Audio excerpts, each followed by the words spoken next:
Si tu devais perdre l'un de ces 5 sens, lequel choisirais-tu? Sans réfléchir, à brûle-pourpoint, tu répondrais sûrement le toucher. Parce qu'à force d'utiliser quotidiennement et machinalement ce sens, on en oublierait presque son importance.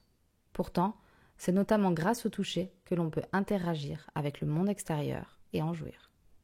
Percevoir ne se limite pas à voir, entendre ou sentir des odeurs. C'est au travers du toucher que nous pouvons expérimenter myriades de sensations, nous permettant notamment de saisir correctement des objets, d'explorer son environnement, de ressentir du plaisir. Si l'on peut toucher au figuré, rien ne remplace une sensation bien réelle. Il y a quelques secondes, je t'ai proposé un choix. Pour certains, en revanche, aucun choix n'a été fait.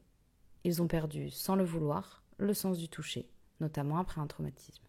Dans le laboratoire de neurosciences sensorielles et cognitives d'Aix-Marseille Université, des chercheurs de l'équipe corps et multisensorialité s'intéressent aux modifications de la perception tactile suite à un accident vasculaire cérébral, le fameux AVC. Alors pour situer l'enjeu de nos recherches, il faut savoir que dans les pays industrialisés, environ toutes les 2 secondes, une personne est touchée par un accident vasculaire cérébral.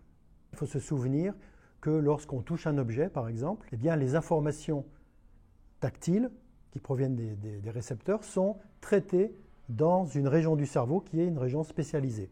C'est le cas de toutes les sensations. Ces régions dans lesquelles des neurones traitent des informations sensorielles sont organisées sous forme de cartes, où chaque zone de la carte va représenter une certaine partie du corps. Lorsque les régions du cerveau qui sont touchées par un accident vasculaire cérébral sont les régions qui traitent du toucher, eh bien, il y a des neurones dans cette région-là qui meurent, qui sont privés de sucre, d'oxygène, et les sujets vont à ce moment-là présenter des troubles sensoriels, des troubles du toucher. Ils ne pourront plus écrire, tenir un stylo pour écrire correctement.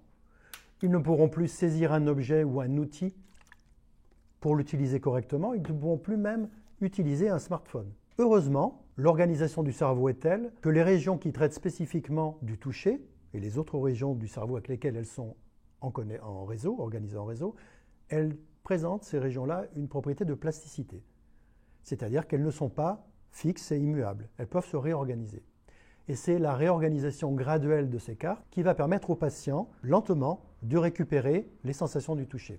Et en fait, nos recherches à nous consistent à explorer, mieux comprendre les mécanismes de la plasticité des cartes corticales qui sous-tendent cette récupération fonctionnelle pour justement faciliter cette récupération et donc permettre aux patients de retrouver une vie normale et des sensations normales.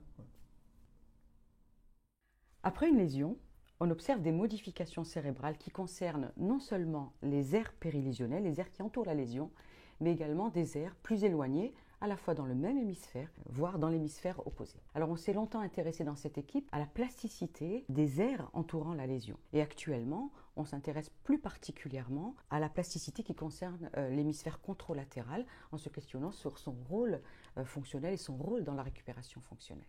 On sait que la lésion va induire un déséquilibre interhémisphérique qui va modifier les cartes corticales dans ce cortex sain et qui va induire des déficits fonctionnels. On sait également, et on a montré, que ces modifications cérébrales vont évoluer au cours du temps, en corrélation avec la récupération fonctionnelle. Après un AVC, les patients négligent leurs membres affectés et mobilisent de façon accrue leurs membres sains.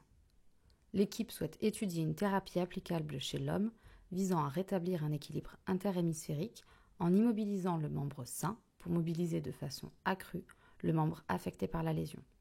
Étudier les mécanismes cérébraux sous-tendant cette thérapie pourrait permettre aux patients d'améliorer leur perception tactile.